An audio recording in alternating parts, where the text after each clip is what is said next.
Shinnen Akemashite Minasama, Happy New Year and welcome to Sengoku Daimyo's Chronicles of Japan. My name is Joshua and this is the New Year's recap episode for 2026. Here's hoping everyone has had a great New Year so far. I'm not sure about everyone else, but the past year seemed particularly long, and yet what we have covered on this podcast is only a relatively small part of the history of Yamato. So let's get into it. Oh, and in case anyone is wondering, this is covering episodes 118 to episode 140, though we will likely dip a little bit into the past as well, just to ensure we have context where needed. We started last year in the 650s, in the second reign of Takara Hime, where we know her as Saimei Tennou. We discussed Yamato's place in the larger world, especially in connection with the Silk Road. In fact, we spent several episodes focused on the wider world, which Yamato was learning about through students, ambassadors, and visitors from far-off lands. Of course, that all came to a head at the Battle of Baekgang, when Yamato and their ally Baekje were defeated by a coalition of Tang and Silla forces, putting an end to the Kingdom of Baekje and driving Yamato to fall back and reinforce the archipelago. This was also the start of the formal reign of Nakano-Ue, who would go on to be known as Tenji Tenno. Nakano-Ue would be a major proponent of substantial reforms to the Yamato government, as well as moving the capital to a new, more defensible location called Otsu on the shores of Lake Biwa in the land of Omi. He was also introducing new concepts of time through water clocks, both in Asuka and in the Omi capital. Upon Nakano-Ue's death, almost immediately violence broke out between the Yamato court's ruling council, led by Nakano-Ue's son, Prince Otomo, and Nakano-Ue's brother, Prince Owama. Owama would emerge victorious and ascend the throne, being known as Tenmu Tenno. During his reign, he took his brother's government and placed upon it his own stamp. He reinvigorated Shinto rites while also patronizing Buddhism. Meanwhile, relations with the continent appear to be improving. So that's the summary, but let's take a look at what we discussed in just a little more detail. So first off, back to the reign of Takara Hime, aka Saimei Tennou, as opposed to her first reign where she is known as Kogyoku Tennou. Takara Hime came back to the throne in 654 after a 9-year hiatus, having abdicated in 645 when her son, Prince Nakano-Ue, had killed Sogono Iruka in front of her at court, violently assassinating one of the most powerful men in Yamato. Nakano-Ue had then gone on to take out Sogono Iruka's father, Sogono Emishi, a few days later, and upon abdicating, Takara Hime's brother, Prince Karu, aka Kotoku Tenno, took the throne, but there are many that suggest the real power in court was Nakano-Ue and his allies, men such as the famous Nakatomi no Kamatari. When Karu passed away, Nakano-Ue still did not take the throne, officially anyway, and instead it reverted back to his mother. Takara Hime is interesting in that she is officially recognized as a sovereign, and yet she came to the throne when her husband, known as Jomei Tenno, passed away, even though neither of her parents were sovereigns themselves. This may have something to do with the fact that much of the actual power at the time was being executed by individuals other than the reigning sovereign. First, it was the Soga family, Sogono Emishi and Sogono Iruka, but then it was Nakano-Ue and his gaggle of officials.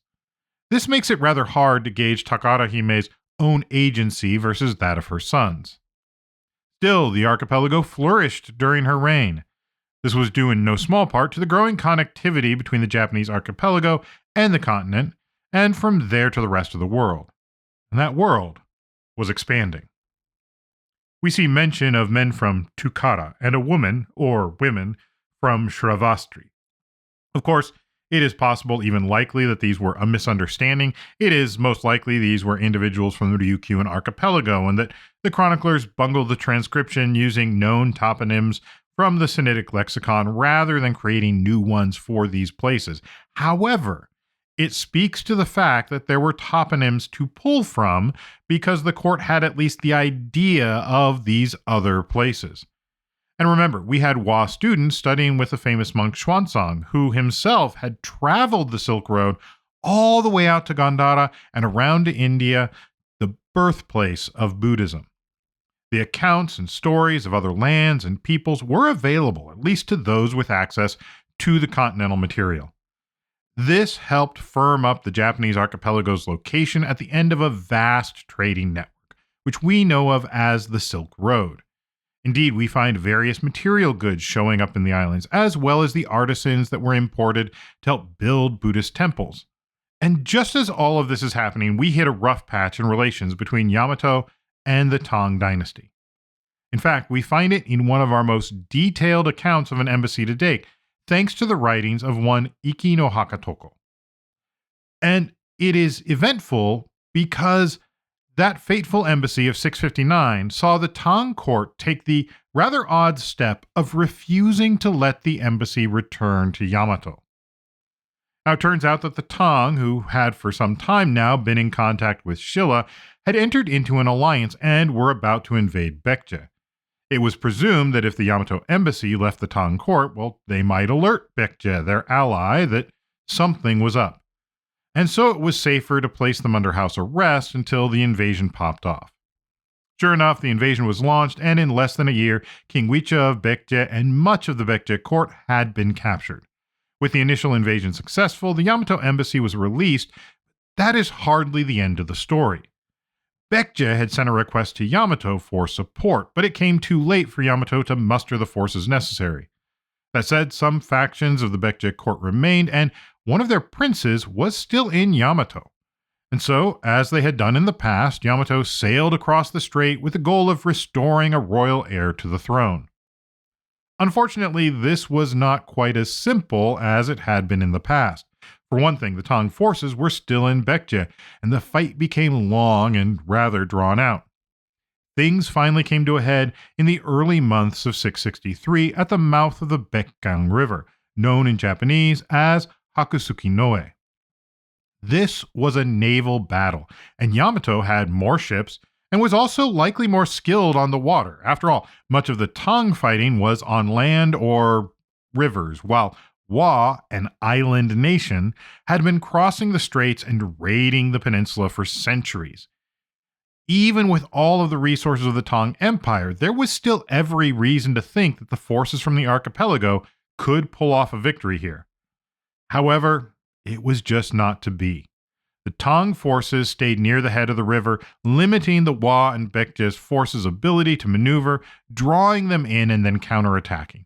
Eventually, the Tang ended up destroying so much of the fleet that the remaining Wa ships had no choice but to turn and flee. This defeat had profound consequences for the region. First and foremost was the fall of Baekje. In addition, Yamato forces pulled back from the continent altogether. Along with those Baekje refugees who made it with them back to the archipelago, they began to build up their island's defenses. Baekje engineers were enlisted to design and build fortresses at key points, from Tsushima all the way to the home countries. These fortresses included massive earthworks, some of which can still be seen. In fact, parts of the ancient fortifications on Tsushima would be reused as recently as World War II to create modern defenses and gun emplacements. Even the capital was moved.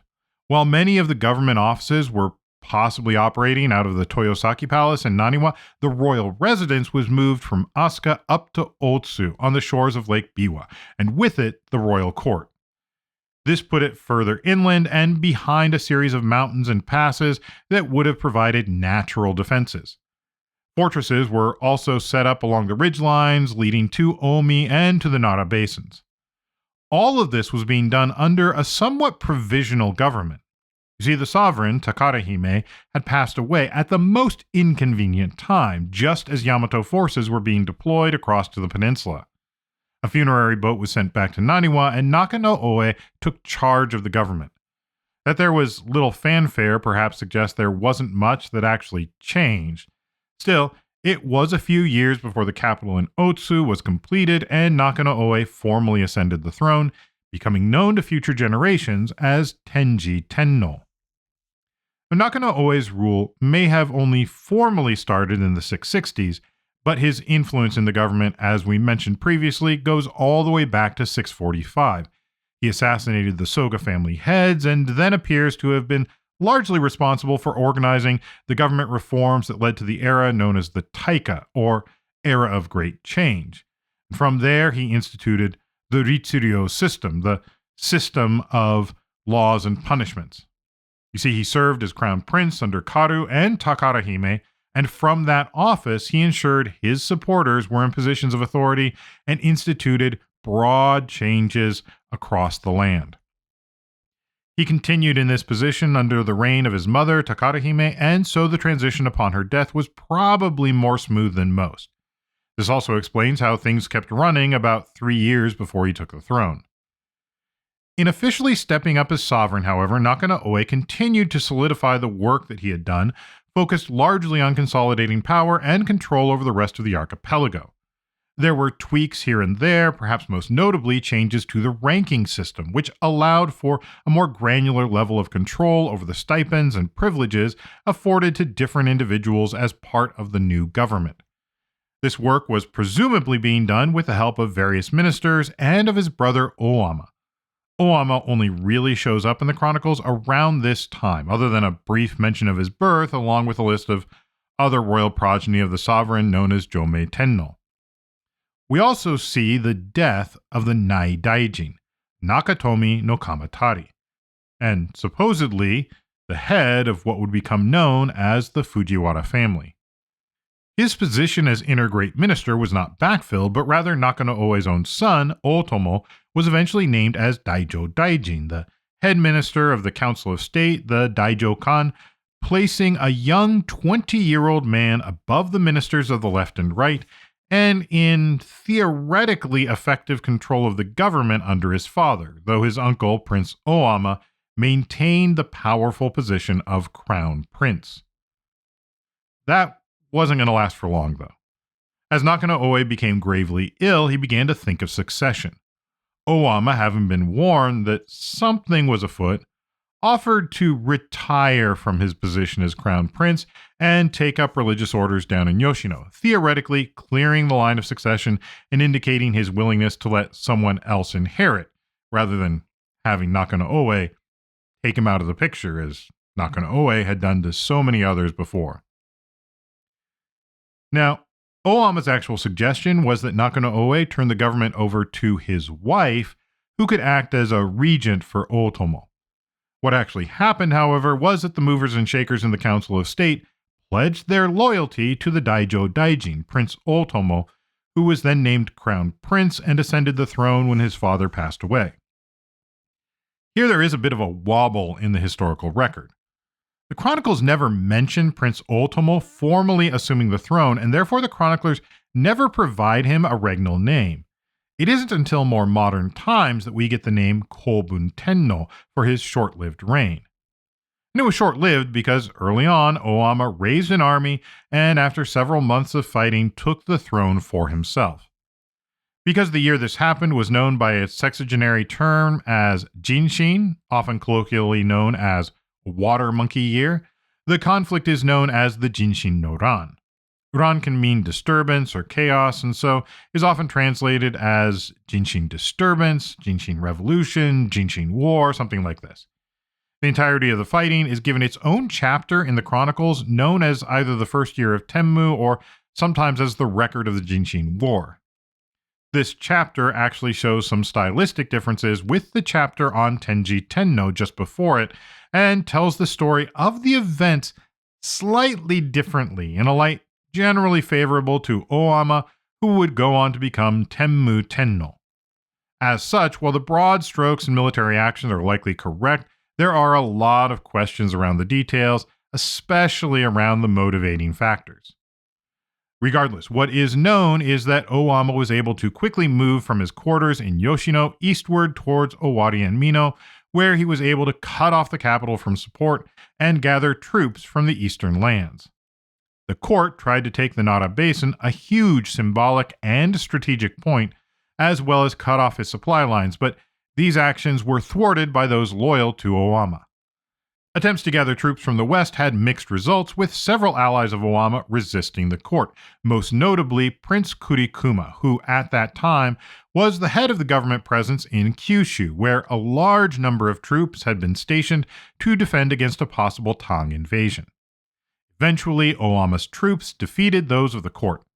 Otomo was killed, and those running the government, including Soga no Akae, Nakatomi no Kane, Soga no Hatayasu, Kosei no Hito, and Kinoushi, were either executed or exiled.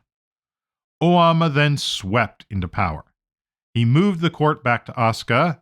The move to Otsu had not really been a popular one in the first place, and he took up residence in his mother's old palace, renovating it.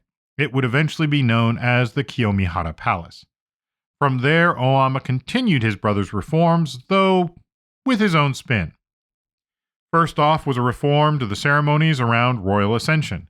Taking the existing Feast of First Fruits, the Ni Namesai, Oama made it into a new public and private ceremony known as the Daijosai, which is still practiced today upon the elevation of a new sovereign.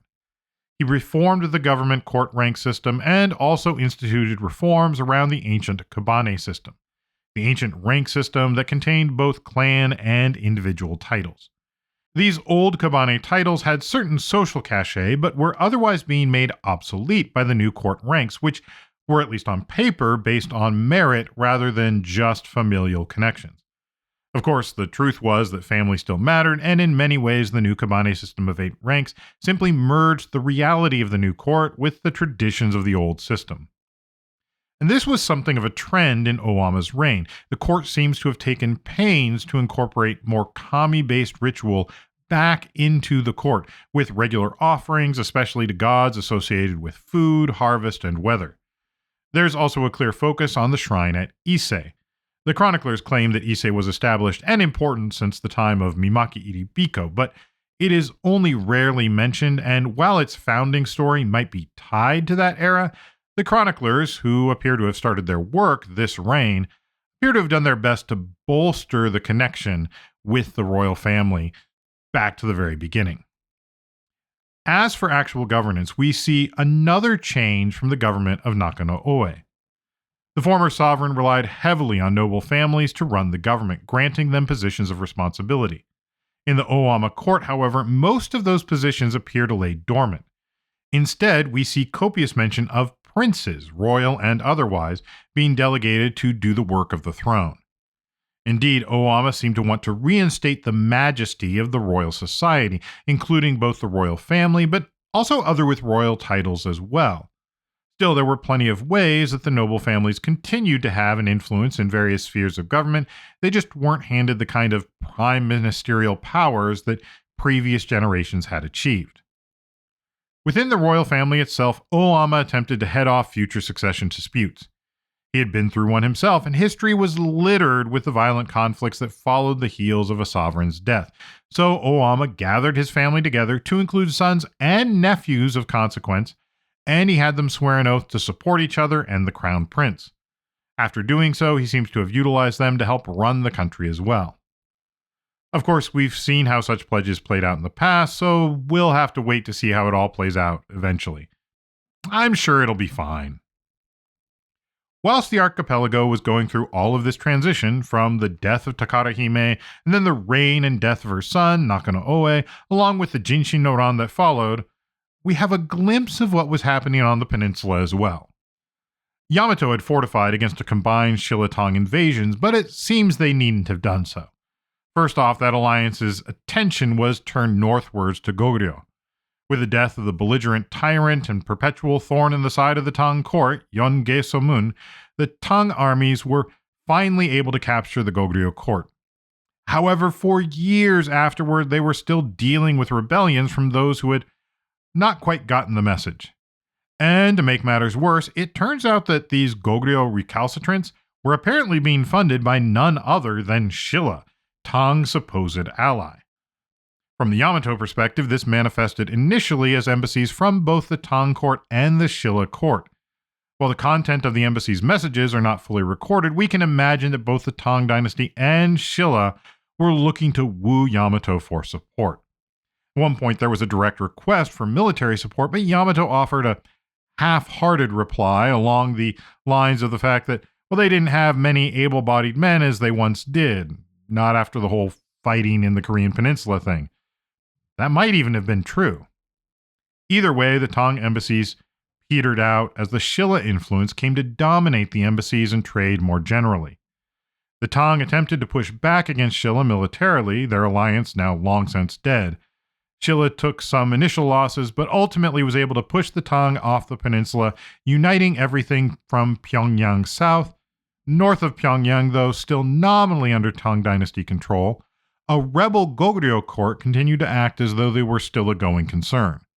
They hitched a ride on Shilla's ships and traveled to Yamato for regular missions, maintaining diplomatic ties. As such, Yamato itself relaxed, to a certain extent, its defensive posture, though not entirely. They continued to maintain the fortresses, and there were several edicts addressing military preparedness so as to ensure that Yamato would be ready should anything occur. And though the missions to the Tang court themselves may have been stymied in this period, it doesn't mean that Yamato lost interest in continental learning. They had acquired numerous texts and appear to have been devouring them as well as generating their own observational data. Heck, back in the time of Nakano-Oe, he had even instituted a water clock, and they'd instituted ideas of time and seasons from the Tang court. They were recording a variety of phenomena, some more clearly consequential than others. Some of that was practical, but in a time where there was very little dividing the natural and supernatural in the minds of the people, they were just as likely to record a storm or an earthquake as they were the finding of a white or albino animal that is not normally that color. Science, myth, and legend often clashed and intermingled. Regardless, they carried on, figuring out what they could and filling in gaps where they had to do so. And with that, I believe it catches us up for the year. If I were to add anything, it would probably be a short note on Oama's wife, Uno no Sarara Hime. Uno no Hime is only mentioned occasionally during Oama's reign, and yet those few times are more than many others appear to have been mentioned in previous reigns. She is explicitly said to have traveled with him when he went on campaign, and is said to have been there when he made his prayers to Ise Shrine. She was also there when the family was gathered to swear to assist each other in the smooth running of the government. There's plenty to suggest that, especially with many of the great ministerial roles left empty, that Uno Hime had a much greater role in the administration of the government than might otherwise be assumed from just what we read in the record. This may have also been the case with Nakano-Oe's wife. Both women are mentioned in ways that suggest they were considered to have some amount of political clout and savvy and had greater agency than one might otherwise conclude. Remember, Takara Hime had twice reigned in her own right, and we aren't so many generations removed that people wouldn't know the name of Kashikiya Hime, aka Suiko Tennou. We also know there was a lot more going on, but the focus of the Chronicles is pretty firmly on the sovereign. And it is only with the greatest of reluctance that the chroniclers turn that lens on anyone else except the sovereign who was reigning at the time. So I think it's pretty safe to say that Uno likely played a larger role in the court, and we will see even more of that in the coming year. But first, there's going to be a little bit more to say about the reign of Oama. After all, we aren't entirely through with his reign. We've only barely touched on the various Buddhist records in the Nihon Shoki, nor some of the various court events, as well as some of the signs of how government enforced these new laws and punishments, this Ritsuryo system. Finally, we'll talk about Oama's dream and vision for a new capital, a permanent capital city, unlike anything that had yet been seen in the islands. Oama would unfortunately not see that through to completion, but we can talk about what it meant. First permanent capital city in the archipelago, Fujiwara-kyo. Until then, I hope that everyone had a wonderful holiday season. As usual, thank you for listening, and thank you for all of your support. Thanks also to my lovely spouse, Ellen, for their continued work at helping to edit these episodes. Remember, if you like what we're doing, please tell your friends and feel free to rate us wherever you listen to podcasts. If you feel the need to do more and want to help us keep this thing going, we do have information on how you can donate on Patreon or through our coffee site, ko-fi.com/Sengoku Daimyo, or find the links over at our main website, sengokudaimyo.com/podcast, where we will have some discussion on topics from this and all of our episodes. Also, feel free to tweet at us at Sengoku Podcast or reach out to our Sengoku Daimyo Facebook page. You can also email us at thesengokudaimyo@gmail.com. And that's all for now. Thank you once again, and I'll see you next episode on Sengoku Daimyo's Chronicles of Japan.